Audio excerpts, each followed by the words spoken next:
அனைவருக்கும் அறிவியல் வணக்கம்.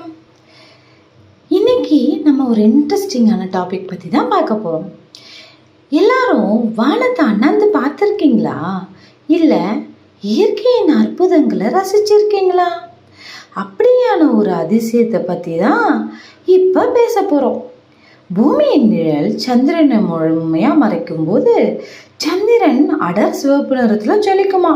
இதை தான் பிளட் மூன்னு சொல்கிறாங்க. இது ஒரு வானியல் நிகழ்வு மட்டுமில்ல, நம்மளோட கண்ணுக்கு விருந்தளிக்கும் ஒரு கரும் காட்சி. இந்த மாதிரியான அறிவியல் அற்புதங்கள் எப்போ நிகழும், எப்படி நிகழும், இதுக்கு பின்னாடி இருக்கிற மூட நம்பிக்கைகள்லாம் என்ன அப்படின்றத வெளியில் கொண்டு வர்றது தான் நம்ம தமிழ்நாடு அறிவியல் இயக்கத்தோட முதல் குறிக்கோளாக இருக்குது. அதன் அடிப்படையில் நமக்கு வானியல் நிகழ்வில் வருகின்ற செப்டம்பர் 7ஆம் தேதி என்ன நடக்க போகுதுன்னு உங்கள் எல்லாருக்கும் தெரியுமா? ஆமாம், நம்மளோட வானியல் நிகழ்வில் ரொம்ப அற்புதமான கண்ணுக்கு குளிர்ச்சியான சந்திர கிரகணம் தான் வரப்போகுது. அது என்னைக்குன்னு தெரியுமா?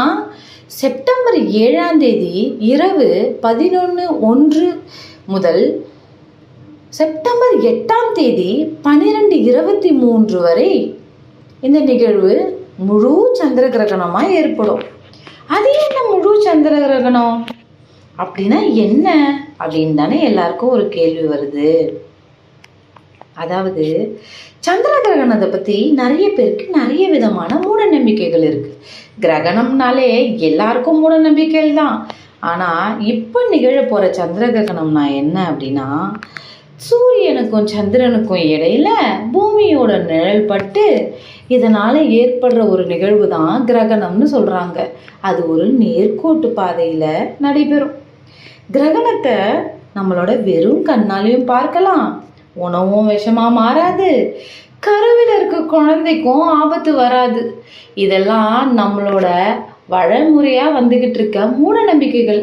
இந்த மூட நம்பிக்கைகளை ஒழிக்கிறது தான் நம்மளோட ஒரே குறிக்கோளாக இருக்கணுமே தவிர, இந்த மாதிரியான அறிவியல் விஞ்ஞானம் உள்ள அதிசயங்களை பார்க்குறதுக்கு நம்ம தவற விடலாமா?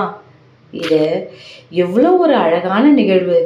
இந்த நிகழ்வை வானத்தோட அழகையும் பிரபஞ்சத்தோட ரகசியத்தையும் ரசிக்க நம்ம கற்றுக்கணும். கண்ணுக்கு தெரியும் இந்த அற்புதங்கள்லாம் நம்ம மனசோட உள் உலகத்துலேயும் 1000 அற்புதங்கள் நிகழ்த்துது. இந்த இரத்த நிலா போல நம்ம வாழ்க்கையும் சில இருண்ட தருணங்கள் வரலாம். ஆனால் இருளுக்கு பின் ஒரு புதிய ஒளி, ஒரு புதிய நிறம் நிச்சயம் உருவாகும். ஆகையால் இந்த நிகழ்வை நீங்களும் உங்களோட குடும்பத்தினரோட கண்டு அதில் இருக்கும் மூட நம்பிக்கைகளை ஒழித்து அறிவியல் பார்வையோட செல்லுவோமா? வாருங்கள். நன்றி.